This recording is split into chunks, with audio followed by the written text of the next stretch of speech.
Mr. Miramaral is an alumnus of the school, so we tolerate that he is late arrival. But I switched him to the extreme left so as to be near my brother as well here. And we will start with the following ground rules. This is to be interactive, so members of the panel will have brief interventions. And anybody can interrupt at any time, and I will judge whether it's a clarification or a more profound point. And in the latter case, we will postpone this to later. We have a very tight schedule, very tight indeed. Well, I know I covered myself with ridicule yesterday, trying to get you guys from the table and then wait here and find out that there was an additional half hour, but the intentions were good. So today we'll try to be as strict, if not more.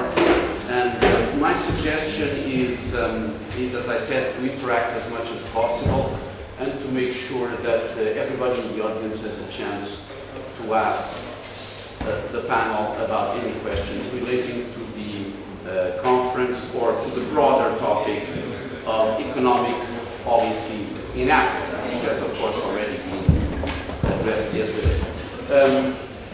You know that Paul Collier, who has been very active with this center, headed domestic, as he called it, surprise that Paul came home, but he left some messages that in one way or another I think Pedro will be in a position to spell out if needed. So without further ado, let me ask Luis Amado. I can't call you brother because you're too far, but please be as as long as possible, but within the 5 minutes limit, so that we have interaction and we can discuss with each other. Thank you for being here. Okay, thank you. Well, I'd be very grateful that we can have the opportunity to exchange some views on some of the main critical points about the discussion today. I just wanted, first of all, to congratulate the organizers of this first conference. During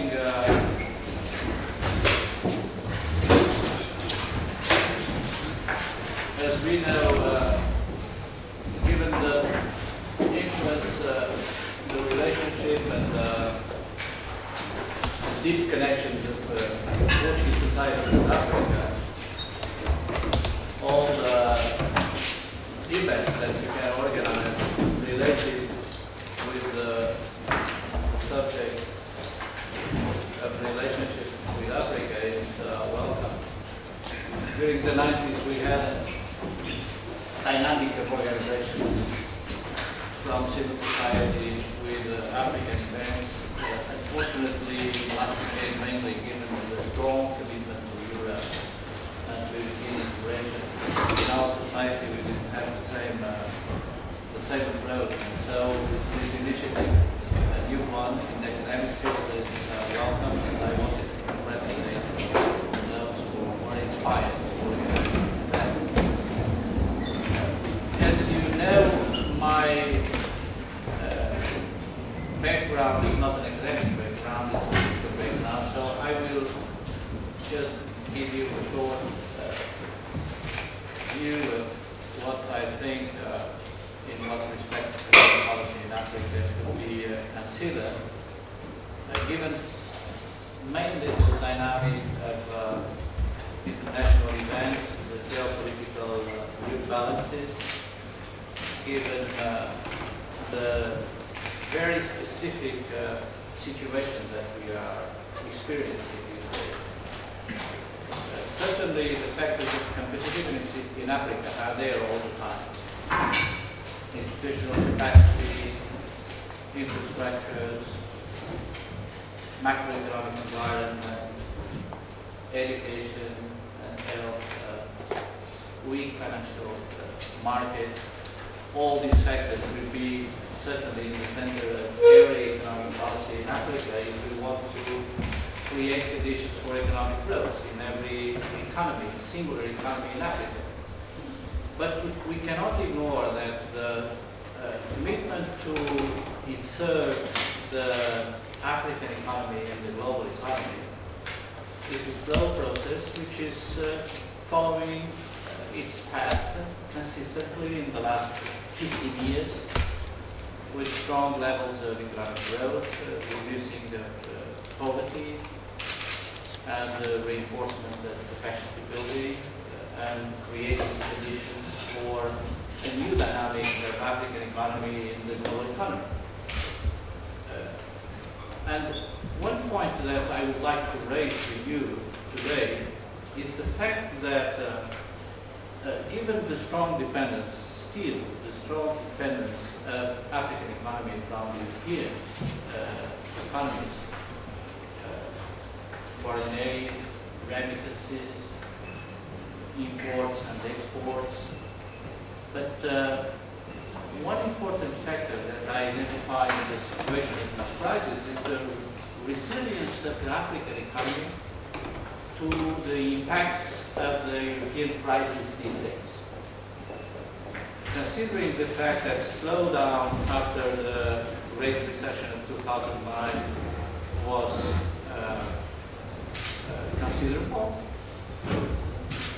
but the strong recovery of the African economy in the last 3 years at levels of 5% of growth, that reveals that despite the strong relations still existing between the African economies and the European economies, the resilience that we can identify is also the reflect of deep structural changes that have occurred in the geopolitical relation of Africa with the global economy in the last 30 years. And we have to consider that fact if we want to have an appropriate approach of the economic reality of Africa these days.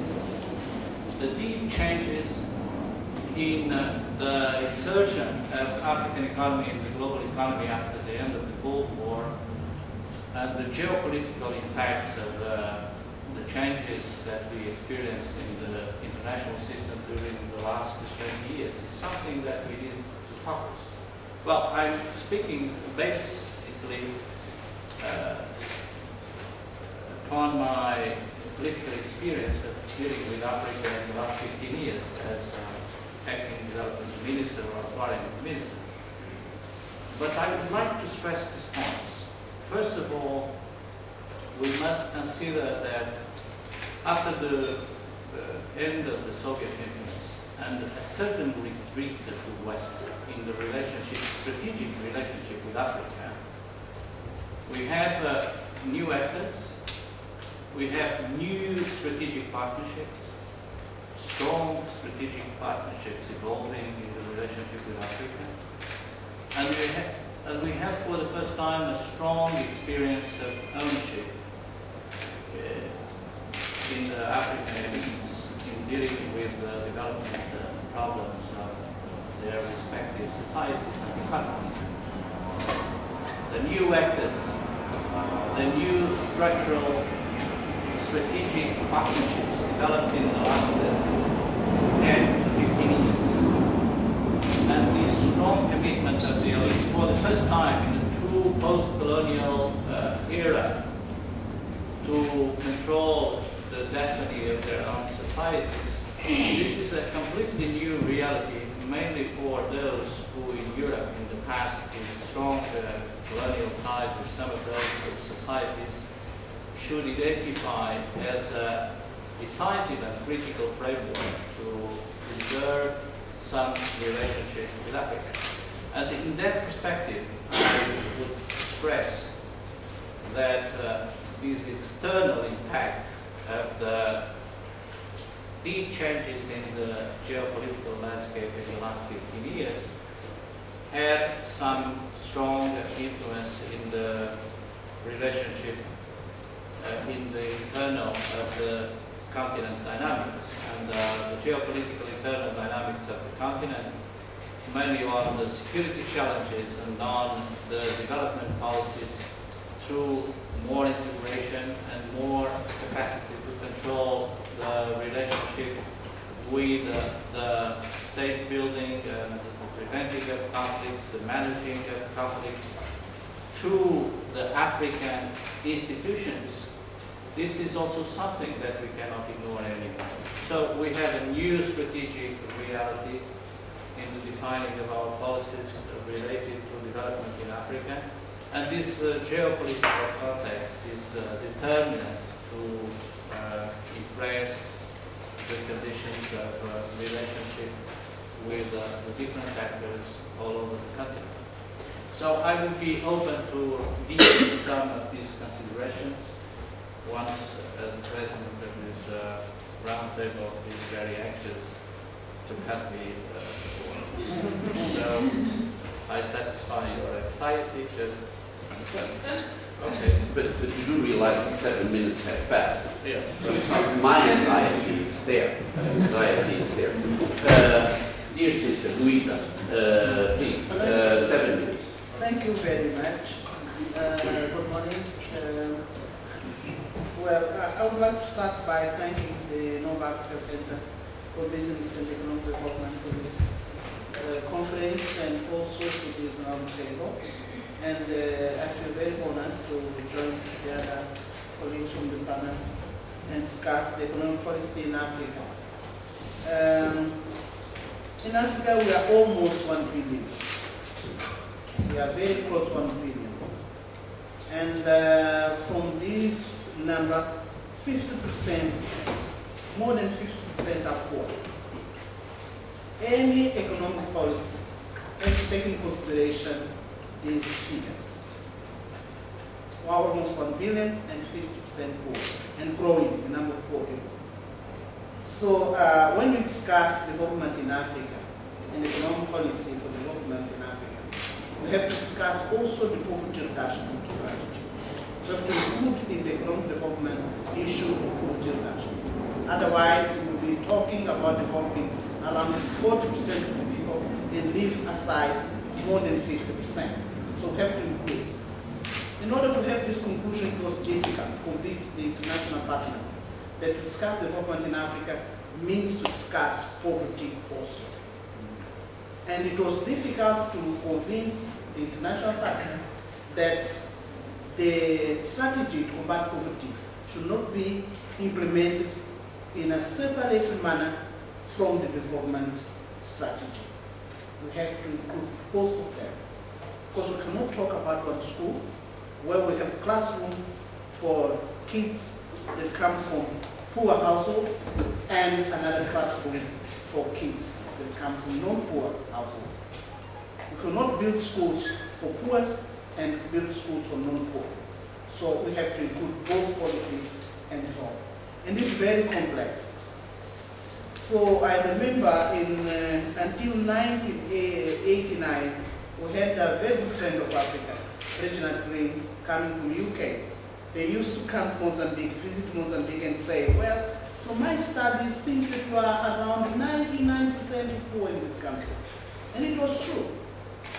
But there was no ownership about the figure that he was bringing to us. So when we discuss economic policy in Africa, we have to talk about inclusiveness. Inclusiveness in preparation, inclusiveness in the who is covered, inclusiveness in all the process of combating poverty, and at the same time, all the process of development. So we had to organize a research to use the universities. And that's why I brought this on board, as we are here in this Center for Economic Development. We had to make the research, and after that, have scientific figures that we could use in order to combat poverty and talk about development. And from these scientific figures, we achieve a conclusion that more than 80% of the people in Mozambique were poor. But those figures were not far away from what Rich was bringing to us The only difference is that these last figures were figures that had ownership from all the stakeholders. We discussed among ourselves. As politicians, it was very embarrassing because it was the year of preparing the elections. To bring these figures on board was very difficult on our side. So first of all, principles. Research with involvement of the institution of the country, plus other international partners that are credible. And we did that in Mozambique. Second, dissemination. We should not wait for a political good opportunity. Your commitment with the people as a leader is commitment for the future of the people, not only 5 years. So you have to disseminate the figures, discuss them, even when they are difficult to accept. Third, the preparation of the strategy. When you prepare the strategy to combat poverty and make development, you have to involve the people and define what's the objective, what are the causes of poverty, and how to combat them in a scientific manner, and define the responsibility of each of the stakeholders. And fourth, defining the policy, finally, ownership of the policy. When you prepare together, people have ownership. Communities, NGOs, academia, press, all have to be involved in the preparation. The most difficult one, monitoring. You have to monitor every year. You have to go to the parliament and say how you are in terms of indicators of process. At the end of 5 years, you have to monitor the indicators of objectives, the last result. And the most difficult, be accountable. And why is it difficult? Because sometimes the output is not so amazing. And this is what happened in Mozambique in 2010. Figures came and they were not satisfied. And it was difficult to say, yes, the figures are correct. Because when the figures are good, politically it's easy to say, we have the figures and we are facing poverty, the results are good. And you will clap your hands and you say, the university is right, the researchers are right, and the Institute for Statistics is right. But when the figures are not good, as a politician, you start saying, you know, they are not so good, the figures are, I don't agree with them. You have to agree. You have to agree and take the figures and be accountable to the people and discuss with the people where we were wrong, why we didn't do well, how we can correct, and use the same institution that I have with you at the beginning and try to find a solution in order to correct the policies, the strategies, and everything, so you can make your work being better. So this would like to be my initial words on policy, economic policy in Africa. Thank you. Thank you. Your turn. 5 minutes. No, it's 7. But if you want 5, I don't think anybody will object. I am asking. 7 minutes for the first round, and then we have questions, and then we'll have another chance. Is that a rule you can agree with? Angolans are always difficult, so I want to be very cautious. Okay, thank you very much. I will start my consideration asking a question. Who and how decide policies, economic policy in Africa? This is a very important issue. If you look around Africa, you will see that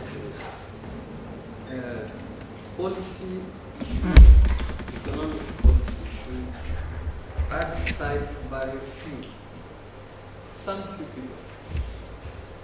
And they represent, they speak on behalf of the state. It means that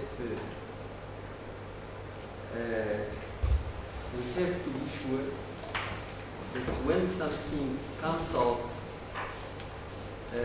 decided by the state, that this state represents at least one significant part of the citizens. And I know that all of you have information on that. Could have some examples.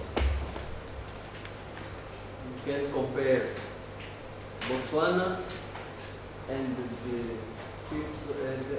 Democratic Republic of Congo. They have different situations. And you see that the results are different. It means that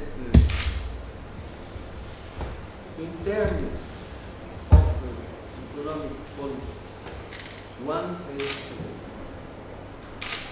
to address the questions of having a state that would make choice in the interest of the majority. Because when you have this framework, this institutional framework, you can have different directions for the economic policy.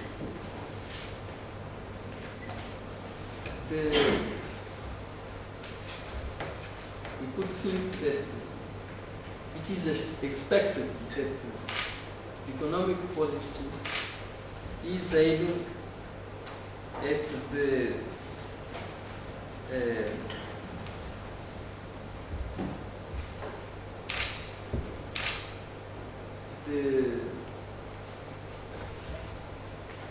improvement of the social equity and of the well-being of the citizens. But if you guide your decisions mainly in terms of growth rate, maximizing growth rates in the conditions that are prevailing in Africa, probably you will have investments going to sectors that will not promote these objectives. We will have investments grow mainly to oil, the oil industry, mining, and as you need to evacuate all these things, building, transport, and to make everything nice, perhaps irrigation and energy. We'll forget the water supply, and even the education will be oriented in producing these people that are able to run the machine.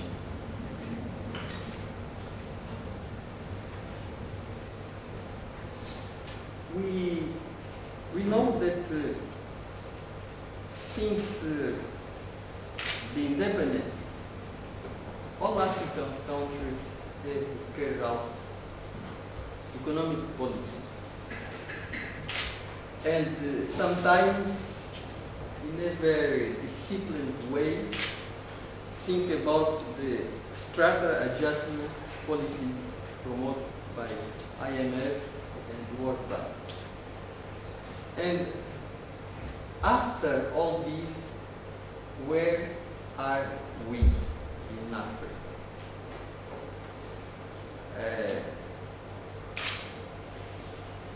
All of us, we are aware about the human development indicators, and this is the level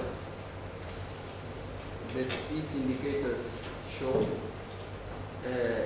We reflect the choice, the priorities that have been made. And one dramatic sign, indication, is what we see about the presence in Africa of a big project in mining and other sectors. But if you see how was the impact on people and on the land, the results are very negative. There is way for change. I have no more time. Okay, just a few points before we open to the floor, which I would like to stress from yesterday's discussion. They are essentially three. I think the dimension of time that came up in Roger's lecture after a question from Álvaro Silva, a historian, is quite relevant here, because you know, there's a whole discussion on how long it takes to get things right. Let's say we get the charter right, but then, you know, how long does it take for it to actually be enforced? I think that's a very relevant point when we think about economic policy, because economic policy always has a time dimension.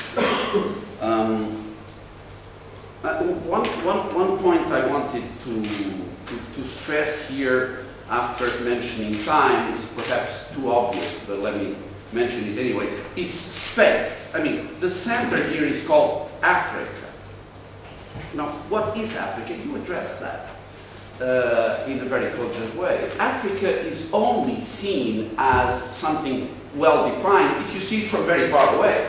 Its diversity is extraordinary, and you give examples, and I'm very glad you did that. I think the first speaker did the same. He said Africa, whatever it is not alone. But he stressed the link with Europe more explicitly than he did, for example, the link with Asia or with Latin America.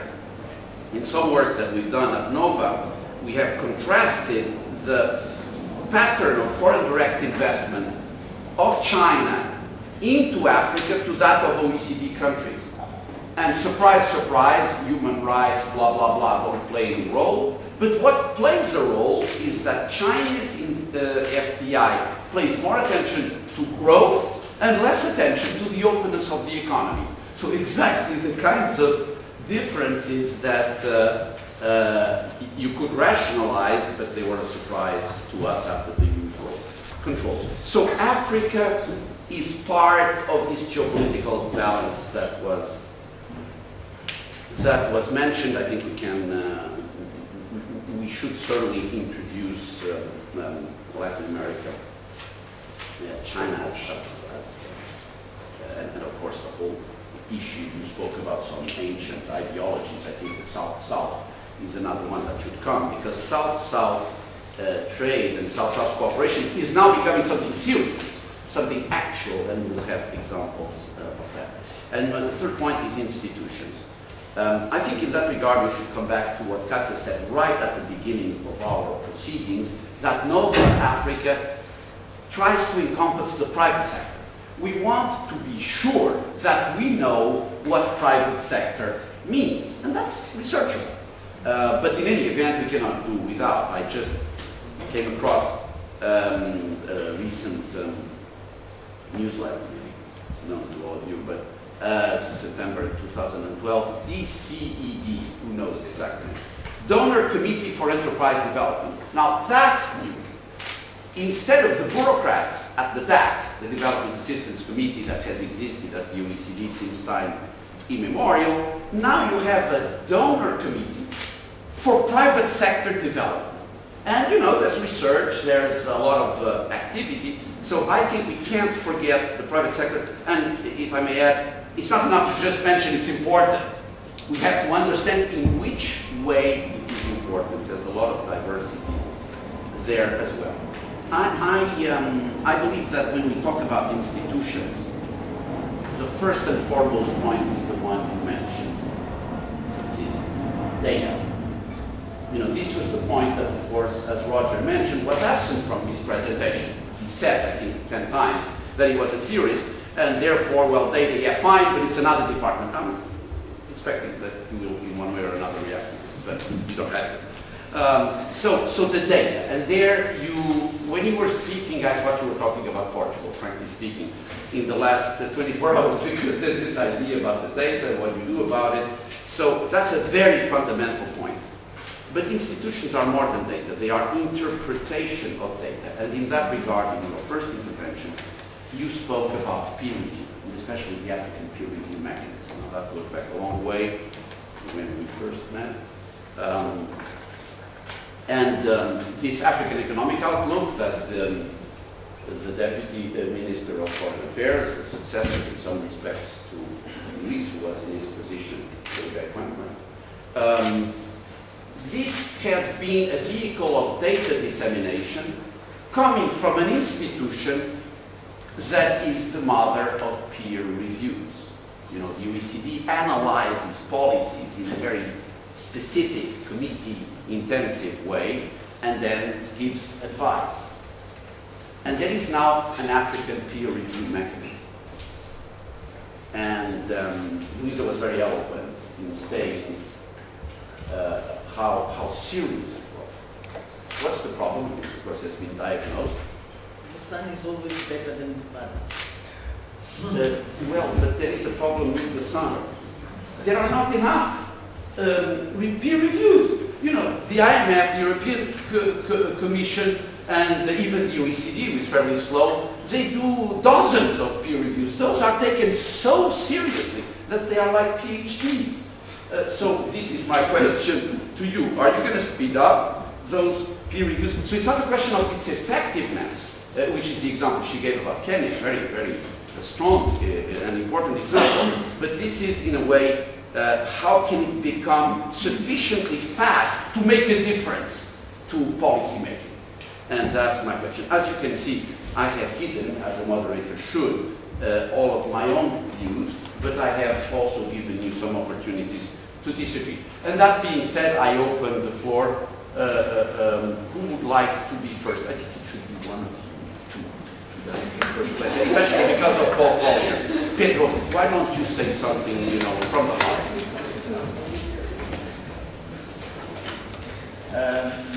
I could ask a question, maybe to William.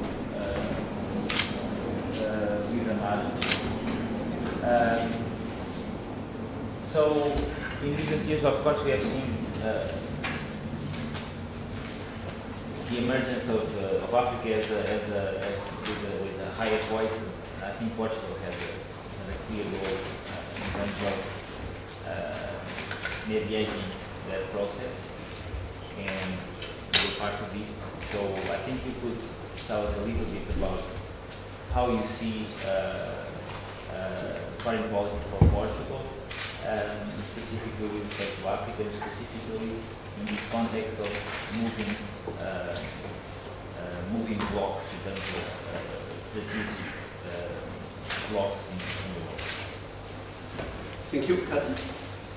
Okay, so basically I have an idea that I think touches a bit about what our panelists said today. So yesterday we were talking a bit about food security, right? So this is something I think a concern that encompasses many of the sub-Saharan African countries, which are very diverse. So my question now is, what do you think has been done, could be done, how effective could be to coordinate in terms of policy in different countries? And, could economic policy or food security be more effective if it is coordinated across different countries? How much of that has been done? How much of that do you think is possible to improve for the future? Thank you. So other questions, we're going to group them. Paulo from Angola, if I'm not mistaken. I mean, it's a kind of an embedded question from yesterday, to Dr. Luisa Diogo. I mean, your statement yesterday about his essays, and you also had essays, this time to say goodbye and where they're going. I told you were going to get into trouble with that. It's it's a very, very telling for Africa today. I mean, it's a question that can still be applied because, His Excellency are still there sometimes. They use various mechanisms to expand, the state and power, and so on and so forth. So we got examples, cases. But what I would like to highlight is the point Korea made yesterday on the relationship between rules, institutions, and also the importance of the critical public intellectuals as with regards to power. I think it's one word also has been doing in Africa by Blaise Ntende at Oxford, reflecting, for instance, the role of critical public intellectuals in Zimbabwe, for instance. The same would be applied, for instance, the role of critical intellectuals in Mozambique or Angola. So can you see someone in Mozambique or Angola to tell the on, His Excellency that it's time to go? And if you don't find those people, what is the cause and what is the importance of university? I mean, if university, as we said yesterday, is to be a channel between, to create a kind of what you call, society for knowledge. It's a kind of bringing fire, light to the people.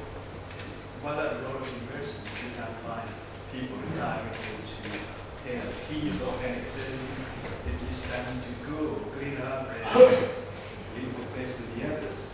And also, what's the role of African Union? Because I think it was in 2010, a partnership was implemented. Actually, a summit in Tripoli, was chaired by then Colonel Gaddafi. And so it was implemented in 2011, partnership between European Union and African Union with regard to democratic governance and human rights. So my doubt is, what is the power of African Union to enforce? If we tell about the inclusiveness, your term and Professor has highlighted the need for ownership, is there a sign of ownership or power in African Union to implement? And what are the role of peer reviewers to enforce capacity in African Union? Thank you very much. No, question or comment, Robert? Please, I'd like to ask if the panelists would be willing to comment on the thesis that I tried to advance yesterday, which they are much better placed maybe to judge than I. I tried to argue that when the internet, when we try to call attention to structural reforms that may be inconvenient for politicians, but good for the growth of a democratic development of the country, forms of democracy may be incomplete without some decentralization, some political decentralization. I've argued that the key to democratic development is to increase the national supply of individual political leaders who have personal good reputations with the public for spending public funds responsibly. And when we talk about that, decentralization to locally elected councils that have their own clear budgets to spend and some local responsibilities seem to be greatly beneficial. I've been in the room with a senior minister from India who said he finally concluded after decades that there was just no way to deliver good public services to remote communities without giving some real political power to local levels of government that have local political bases. But I've also argued a benefit is also the creation of new competitors who can, if they can spend public funds better than the established government, they become credible competitors. But Professor Ferreira and I were able to agree last night that it's, no matter how you look at it, it's going to be very, very inconvenient for anybody who occupies the presidential palace to give more people in the country an opportunity to spend public funds responsibly with an independent constituency, because that will make democratic competition more effective. On the other hand, because democracy is such a salient issue, leaders all over Africa have acquiesced to the need to have democratic forms, but we have not, I think, had enough discussion about the complementary need for local democracy. And is that an issue worth discussing, or am I missing something? Thank you. Other question? Yes, Michelle. I think it was last year in Copenhagen, they asked a panel of researchers if they had $1 billion, what would be the best investment? And among some of the responses... Million or billion? Sorry, A billion. Ah, billion. And some of the responses were, among others, malnutrition and fight diseases like malaria. I would like to ask, if you have this data and if you have these conclusions, what can be the role of the international community to fight, malnutrition and disease like malaria? Because it has the benefits in human capital terms. Thank you. Because you are my student, I didn't ask you to define spending. I asked just the unit, so this was a friendly reply. Any other comments for this first round? No? You want to give some Collier type messages? No, it's fine like that. Okay, great. Just wanted to make sure. Okay, so we do it in reverse order, shall we? Do we start? On policy coordination, this is a very important issue, and in Africa, we have been seeing several coordination mechanisms. We have first coordination mechanism inside the regional organization. I know better coordination in SADC. I have here somebody that knows better for that will speak properly. And the problem is that the national interests are always there. People may agree in a coordination mechanism, but when it comes to the implementation stage, we have national interests that come, and more than it would be desirable, the national interests that came in the front.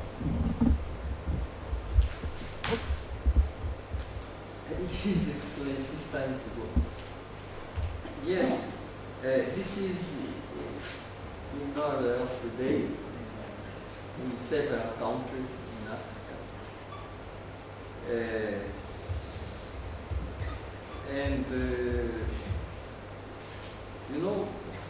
The problem is that the power, let me put it in this better. The functioning of the society is organized not around institutions but around persons, individuals, and some brothers. And even those that would like to help His Excellency to go, they are afraid about the day after.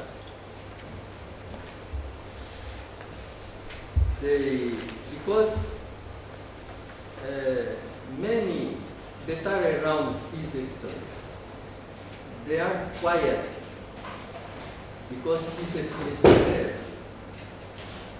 What will happen if His Excellency is no longer there?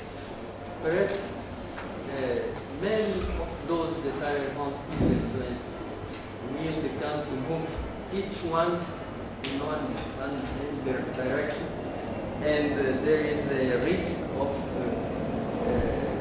lack of stability.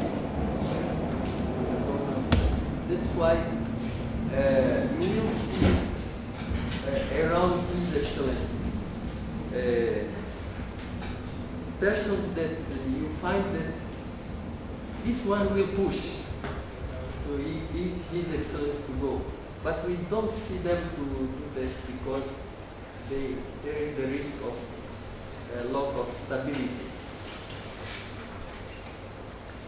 In my mind, the peer review is a problem because they are more or less all of them same situation. Why me? Why not you? And that's, I don't think that peer review could help significantly. About the decentralization, it is necessary. Africa has big space, and in most of the case, with the low density, demographic density, and when you go from one city to another, you may run hundreds of kilometers without finding any house, any boat, any oil station, and so on. And it is understood by all that decentralization is necessary. But this decentralization is not compatible with a strong concentration of power, no, better. Not compatible with the assurance that I will stay here at central level, always commanding. Centralization has the risk of beginning to make prejudice to the structure, to pillars. If you have at local level, because you are not able to have full control that nobody that you don't like will win at the local level. If you have 3 or 4 of them, even they are not many, among 50 you have 3 or 5, this may begin to put the building in danger. And that's why you always will find, yes, progressively we will go in that direction and we will make a pilot experience and see, and you can wait and wait. This is consistent, in my view, with the strategy to be in power, central level, as long as possible.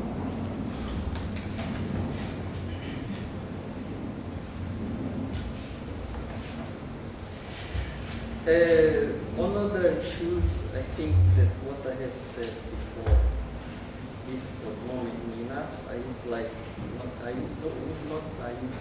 would not like to privatize the floor. Privatize or monopolize, or is it the same thing for you now? Just the billion dollar question, I think, is dying. You know, this idea that what is aid effectiveness? I think what's behind his question. I think it's an important question. He phrased it in a very provocative. Are you becoming a business student? No.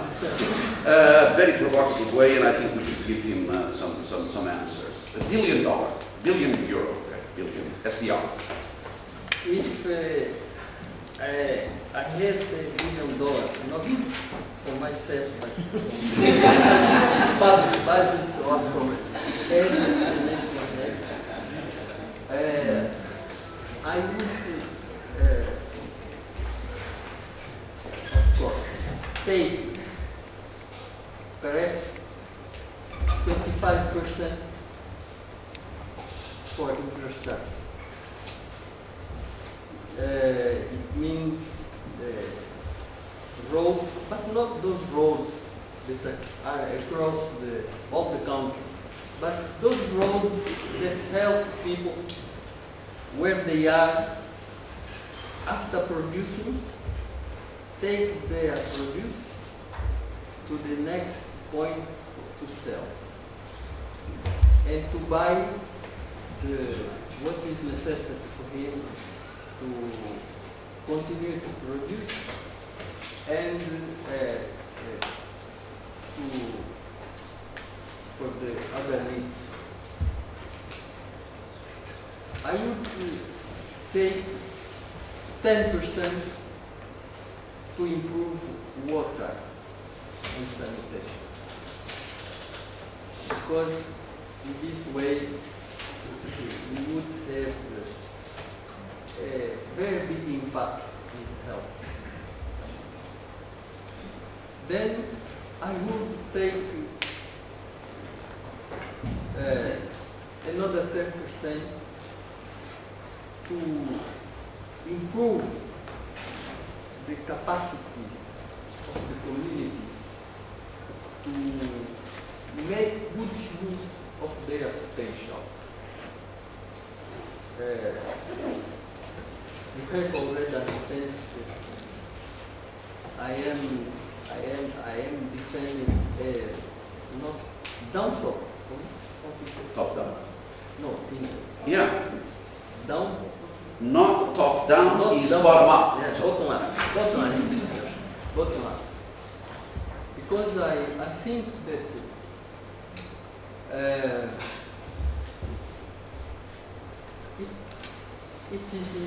there is no sense to have in the capital, not in the old capital, in part of it, things that are from first world, and in 5 kilometers from there, people don't have access to sanitation, water. It is unfair and ineffective, because these people will not make use of their capacity in order to contribute to growth. So, perhaps I would take, I am not summing up the percent. No, you're 45, you still have a lot of overhead. I would take some 20% of this for education at all levels. Because what do I mean by all levels? I mean people have to learn. I read counting, the basics, the primary school. It is very important. And I think it is better to have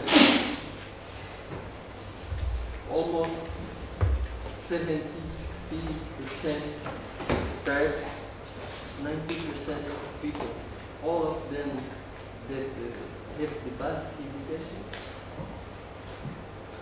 and only some few in the highest levels, then the reverse. Because one has to go step by step in the development process. I think that it is not effective to have a few number of people that are very southern, that they have all the knowledge, they are first class in the world, pulling all the others that are ignorant. I think it is better that the most goes more or less together. And the housing problem is a very serious problem. Has impact in many aspects, on many aspects in life in our country. So I would start a scheme to improve the housing. When you arrive by plane in one of our capitals, before you land in the airport, you see how poor is the housing conditions. It is a huge problem because it concerns a lot of people, but I think if you have an approach that makes you solve every year or every 5 years a little of this problem. What is important is that every year you are doing something. You are putting money in there. And it is so important that this has an impact on the capacity together with the food security, nutrition, has an impact on the quality of the human resources in 10, 20 years. Because that's enough. 35% for housing? I said. Then it's 100. No, you didn't say. This is what I think people were kind Okay, of let wondering. me put the rest. Yeah, yeah. Okay. The rest in the housing. Yes. Okay. So, Because 25% infrastructure. Is 100? If you put Because I 35% in like- housing, it's 100. I mean, please calculate here. Game theorists. Okay. Perhaps I could take 10% for saving. 10%. For saving. In the But bank. not saving this money. All right. Okay? Not saving money. It's saving in things that could play the role of the sovereign fund. Okay? Spending is the key. Great, thanks a lot. This was a really nice exercise. I hope we got it and we can show it in classes in the future. You have any additional comments? No. Thanks a lot. Thanks a lot, João. Your turn. Thank you very much. On the issue of food security, I think the other colleague has had the opportunity to discuss about that. And I would just add the principle, when we have to define a policy for countries that are not direct neighbor countries, but they are diverse in different places, like the CPLP or about countries that speak Portuguese, but they don't have the same boundaries. I think the most important issue is to define the policy and the objective. And after that, the specific strategies have to be discussed in each country and try to see the common line of the general strategy of these two countries, like CPLP, the community for countries that speak Portuguese, and also for the African countries that speak Portuguese, or SADC, that's one region. So we define the general policy, we define the objective, and we have the specific policy. We have the indicators, we have the time frame, and each year, each country has to be accountable in what has been committed for in order to achieve that objective.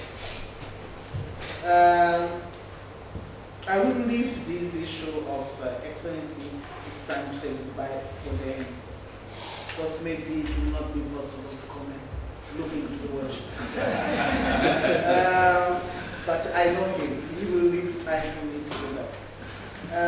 On the decentralization, I think this is a very important issue. And I would answer together with the question on 1 billion. Because decentralization is the how. And that 1 billion is the mean that we have in order to do how, in order to achieve the development or reducing poverty. So I will take this 1 billion and put between 20 to 25% for education in all the different levels, and between 17 to 20% for infrastructure, using public sector and also PPP. It's in order to make a pivot, bring private sector on board and work together for these infrastructures. Infrastructures for productive purposes and infrastructures for social purposes. And I would put between 12 to 14% for health and sanitation. I remember when I used to discuss, when I was Minister of Finance, discussing with the Minister of Health about the budget, he would always tell me, please don't forget about water. Put some for my colleague in construction for water. Because he knew that we will not succeed without having sanitation and water for health. So I would put between 12 to 14% for health. And between 10 to 12% for agriculture. It's a commitment that we have in Africa. We have to have 10% for agriculture since some 5 years ago when we had the declaration in Maputo. Agriculture is very important for us. And the rest I would leave for judiciary, for security, and for other purposes like partnership with NGOs in order to perform some of the programs, and also a small amount, around 5% for private sector development. That would be revolutionary for IMF and World Bank purposes, but for our countries it's key. So I would try to convince Denmark to put 5% for private sector development. Direct money, not that through the infrastructures and other means. And after that, I will discuss the how. And the how will be by decentralizing the application of these funds. Because the decentralization accelerates the growth of the country. The decentralization helps to bring all the stakeholders together and all the community in the process of development. Decentralization brings the decentralization of power, centralization of decision on allocating human resources, capacity. The local authorities will decide to hire and so on certain levels, and decentralization of financial resources. They have to go the three together, not only financial sectors, financial resources without the power, political and administrative power. You will not send the administrative and political power without the resources, and do not ask them to do decentralization without the capacity to decide who to hire in order to fulfill the objectives. And finally, on your favorite, Excellency, it's time to say goodbye. Okay, I'm going. You know, I would like to start by saying that things, we have to recognize that things have changed in Africa. We have to be fair enough on that. And we have done things that other continents have not done, like the issue of coup d'etat.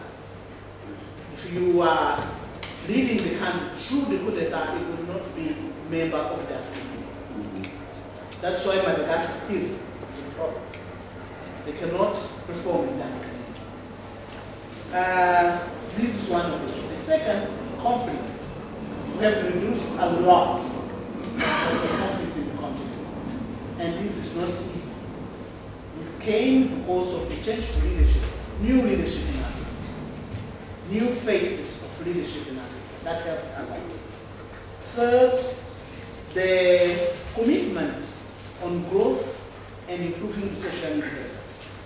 Universal assets segregation, the Dakar Declaration, the declarations in the health sector, they are very strong declarations. And we have to monitor, to be accountable to African Union and to the region also. So we have done a lot. We have to recognize that. Having said that, still a lot to be done. Because there are some people that are trying to stop the wind with hands, saying, you know, I don't see what's happening in Africa. Some of the leaders try to show that they are not seeing what's happening in Africa. And they try to be, they're not listening, they're not seeing, they're not feeling, they're not watching. They're like in a bubble in the country.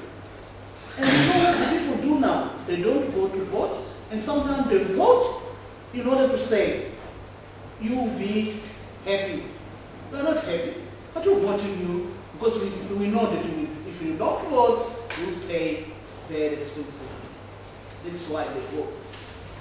So, my answer is, because you said, in Portuguese you say, quem põe o guiso ao gato? This is what your question is. My answer is, nothing comes granted. You have to fight for it. The press has to fight for it. Even if the freedom of press is not there, you have to fight. And they were discussing in a country, Portugal, that has the history of fighting for freedom. So you have to fight for it. You have, as academia, you have to talk. Because things will not be given. Things will not be granted if you don't fight for it. That's my answer. And you have different environments now comparing with before. You have the African Union. You have the international community. You have all this kind of situation.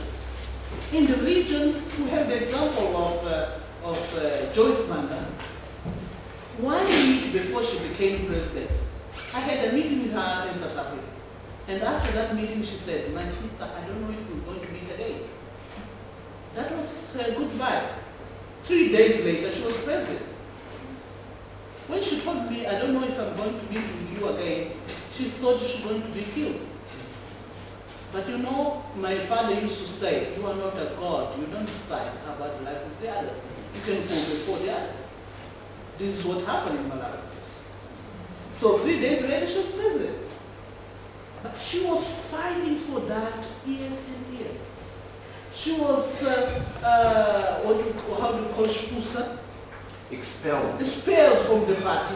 The party had 2.5 million people. And when she was expelled, 2 million went with her. The question is, who was expelled? They took 2 million, or the gentleman that remains with 500. That's the question. So the answer is nothing can be taken. You have to fight for it through different means, and it's easier. Still difficult, still complex. It's dangerous, but you can fight better than what the other have done some 30 or 40 years ago. Thank you.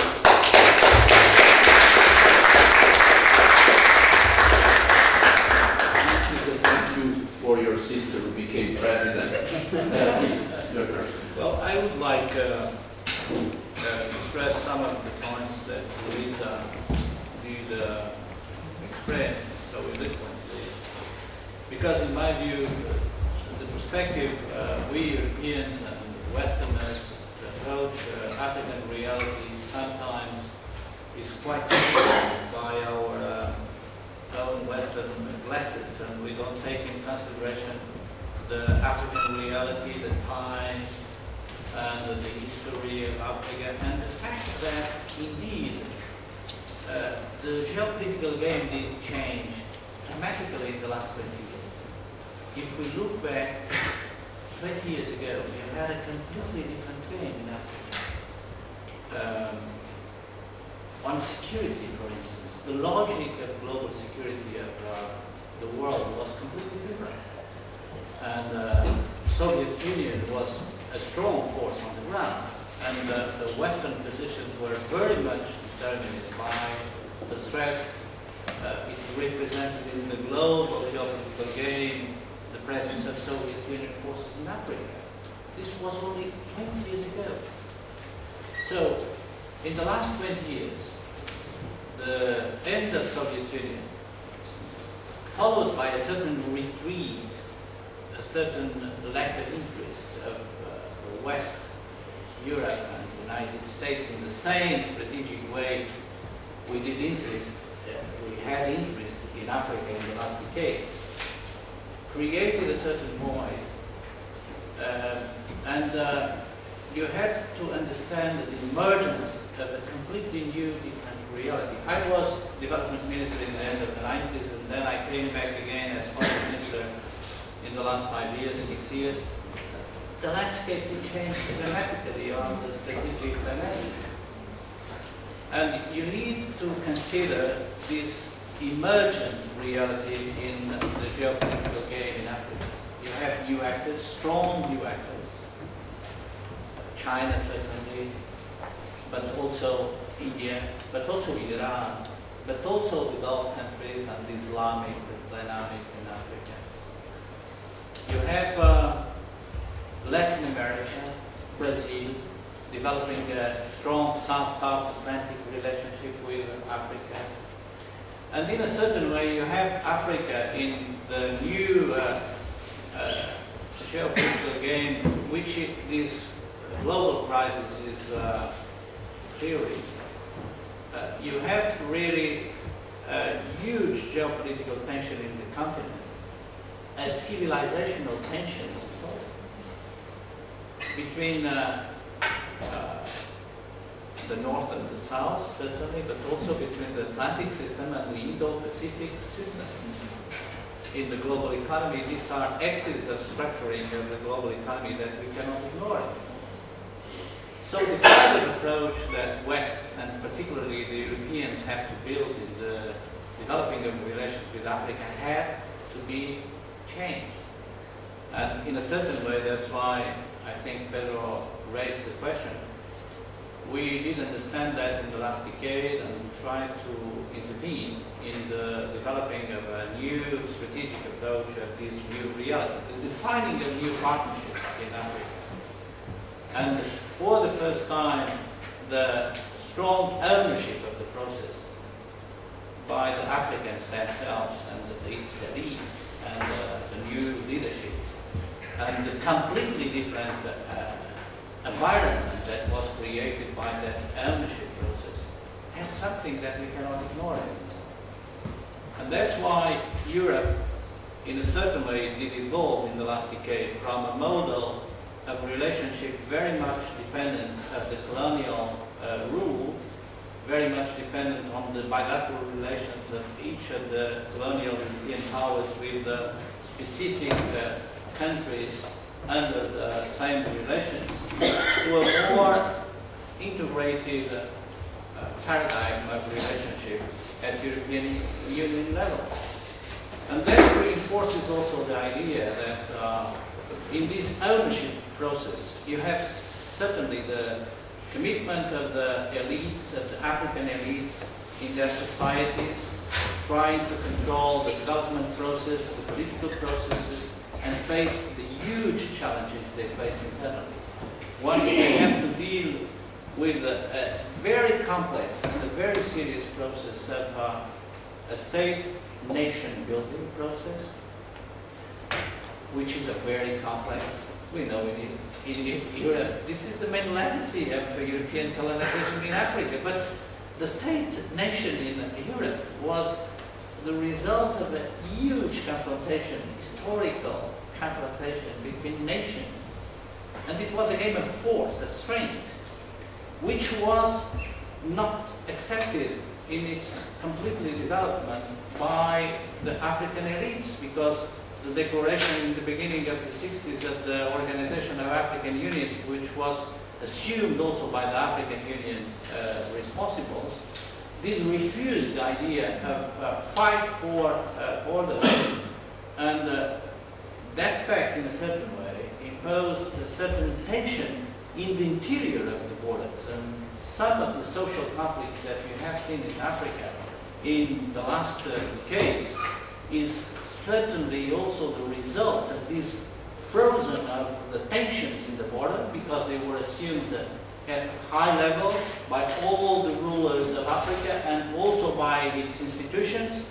And so the complexity of managing diversity of languages, nations, tribes, in the context of a decentralization process and in the context of a democratization process is something very difficult to get politically. And those who have some political experience, they can really easily identify how difficult it is to deal with such a dynamic in poor societies, open to free debate for democracy and freedoms, and at the same time in confrontation with their diversities all the time in the democratic game. So the complexity of the political game in Africa is something that we cannot ignore. And that's why I think that the fact that the security issue has become the main dimension of African integration, and the African Union role, where very relevant work has been done in the last 20 years of integration, has something that Europe and the West cannot ignore anymore. And we could discuss some examples of some problems and some events that occurred in the last decade that are very good examples of how we should and how we should not approach some of these realities in the context of this strategic deep change that we are experiencing in Africa and in the relation of Africa with Europe.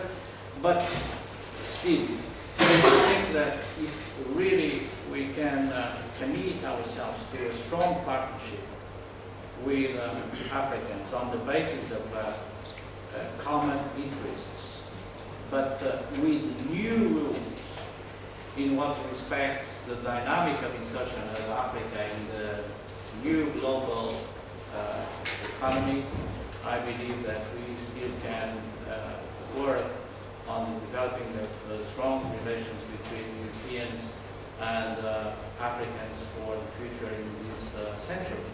And I think Portugal has been playing that role, answering directly to your question, trying to promote a more integrated relationship between European institutions and between African institutions. Certainly the European crisis and its developments will be very important for the future of those relationships. I have no doubt that if you disintegrate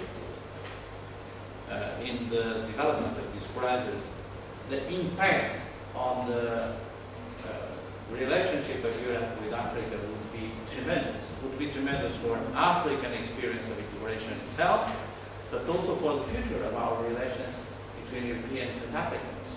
And that's something that is also at stake, as we know, in the European crisis, is how we can really preserve one of the most important assets, political and strategic, to our relationship in the future with our emerging regions of the world. If we lose control of this extraordinary experience of building peace, stability, and security through cooperation and not through war, and this was the example that African Union accepted and inscribed in the matrix of their institutional capacities. If we lose this experience, and if we revive a dynamic of confrontation as we have seen in the tensions of Europeans in the last couple of years, that would be dramatic not only for Europe, but for the stability of the whole system. And a chaotic dynamic in the global system would be impossible to stop, in my view. Thank you. Just a couple of points. I don't think we can have another round of questions, but I do want to stress a couple of points here. Katja asked about food security. That, I think, was a very fine point that for us here, also particularly for me, since the Tropical Research Institute, which I direct or misdirect, has as its main focus tropical agriculture. It's been doing this, for centuries now, since 1883. Right before the Berlin Conference, Portugal had to show it had concern for Africa. It was not all that obvious, so it established this institute under a different name. And the reason why I bring this up is that the Director General of the FAO, Brazilian expert who was born in Champaign, Urbana. Can you believe that? and he's now the Director General of FAO, and he was elected with 2 votes more than the Spanish candidate, thanks to CPLP. CPLP is not just for dreams, it's for actual votes, yeah. He visited the Institute, and he visited the Institute at a time where CPLP had a mandate from the Maputo summit, now as was indicated, Mozambique has the presidency, relieving Angola of that task, and food security is a dimension that CPLP wants to take on board. It already had one of health. You may remember the rector yesterday mentioning how he was running the tropical health institute that became part of Nova University. The institute I direct, that's why I allowed for misdirecting, is still autonomous. It's not part of the university, you know, but who knows. So this is a very important topic where agronomists, economists, and managers could really find interesting solutions to manage food security, because it's, of course, a very important program for the G7. It's a UN objective, but indeed it has an African and a Portuguese-speaking dimension that was explicitly mentioned in Maputo.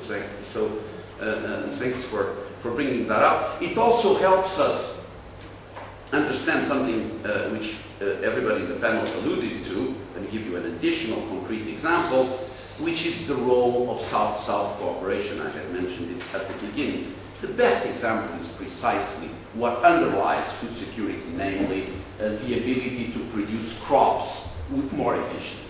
The Green Revolution, which was done largely by foundations in the US and the so-called Consultative Group for International Agricultural Research, was responsible for transferring some of these techniques to whom especially? Well, to China, to India, to Brazil. But it forgot Africa. Now there is a program to do it, but via South-South cooperation. Brazil is very active in that. The equivalent organization, Embrapa, is a giant organization. And so I think there is a lot to be done with the Secretariat of CPLP on food security. I'm glad you mentioned that again today. One project the current government is very keen on after you know, the sort of reviving the links to CPLP, which of course were there from the beginning, but have been very much at the heart of the current government's external policy, has to do with so-called economic platforms. You see, interesting thing about CPLP, there are 8 countries. But there are also countries that are very small, but if you look at their coastal areas, they're very big. And so, of course, the areas in which they are inserted. ECOWAS is gigantic. SADC has been mentioned more than once, but the Central African states is also relevant, and outside of Africa you have Timor, which is getting closer and closer to ASEAN. Of course, Brazil is in Mercosur. Just a number that you may or may not find interesting. I do. NAFTA, if you look at the Irvingdale Index, the number equivalent is 1.3 countries. I think everybody knows that in high school, right? Now, in CPLP we have 8 countries, but the number equivalent is the same. And that shows that Brazil is the elephant in the room. I mean, so we cannot ignore Brazil. However, Brazil, because of its history, does not want to do it directly. The reactions of Africans in general, and even especially Lusophone Africans, to Brazil is one: we love you, but not so close. A little bit like the Mexicans, you know, President Diaz 100 years ago. Poor Mexico, so far away from God and so close to the United States. This is not apocryphal. I mean, this was actually heard and recorded. Somebody from the Herald Tribune at the time, I don't know. Anyway, so this is a little bit the problem when Brazil comes in direct. If it comes through an organization which is established in Lisbon, but where, you know, all the countries are represented, this is different. And I think the role of small countries in CPLP is decisive. São Tomé, extremely interesting prospects in part because of oil fields, not exclusively. The home of cocoa, this room is done with revenues from exporting cocoa from São Tomé to the Netherlands. Cape Verde, the example of an African country which has ceased to be less developed countries in the middle income and with very close ties to the European Union. And lastly, something that I would really like to do, perhaps I'm becoming personal, but Guinea-Bissau is in a very dramatic state. And since you mentioned that yesterday with your usual discretion, but I think they can be on the brink of civil war, and if CPLP doesn't prevent it, it would be a major disaster. Why? Such a small country, yes, but it could be in Africa something equivalent to a much greater shock, precisely because of the point about the that was mentioned. So I think there is a lot more that can be done with CPLP, which is established here, especially in connection with FAO, which is led by a Brazilian, as I just mentioned. So that was my first point. The second point is a response to Roger. And there I would try to bring the European experience to bear. And I already mentioned to you work by Philippe Plateau, a Belgian economist, who has catalogued the numerous ways in which local democracy can go wrong from an efficiency standpoint. So we're not having states of mind here. So quite aside from that line of work, which is Buchanan, by the way, so it is closer to you than perhaps you'd like to acknowledge, but the European experience is sober. Here we have a case of multi-level governance. Not democratic at the top, for sure, certainly democratic at the national level, and also in many countries, not all of them are unified, Germany, of all countries, Italy, more recently the UK. And we have also experiences of variable geometry, which are ways that are entirely compatible with your charter approach. I think. I'm not sure about that. Maybe we can discuss this over lunch. But it's a sad story in a way, because we live in a muddling through without a safety net, essentially. I mean, for example, what was done by the European Central Bank yesterday was fantastic. How long will it last? If you don't have institutions at the top where there is no democracy, and I would claim perhaps there cannot be, and it applies to Africa. I mean, you know, the democracy is something that takes time. I'm sorry, I know for a theorist this must appear to be completely crazy. Time? What is that? But still, you know, that's my answer. I think your work, by not presuming that there is a linkage between the different levels of, so mechanism design can be efficient at one level, there is another time, and yet another. And I mean, I think it would make a beautiful paper, maybe in a year, maybe two. Okay, that's our challenge. I wanna close here with something that Paul Collier might have said, since I am left to conclude this session, and I don't think we could go on for much longer. So it will be a very short quote from an Englishman. And I will only do it under the authority of Paul Collier, whom, as you may know, is of French stock. And this is something that has been attributed to Winston Churchill, of all people, but I think, in spite of our diversity in this room, everybody will agree to. And this will be my last remark before we go to lunch. Never, ever, ever, ever, ever give up. Yeah, that's what he said. And you made me say more than I wanted to. This is you. Okay. Thank you to the panel, please. Roger, you want to? No, the noble speech. Noble speech. I wish someone would just briefly address the possibility that we could tell the Portuguese donor of this 1 billion euros that perhaps with all the other excellent ways that have been described to spend the money, it could be invested in a great university in Lusophone Africa. Okay. To the minutes, Katja, in the minutes, this thing, Noble said, yes, after the time, but it was welcomed.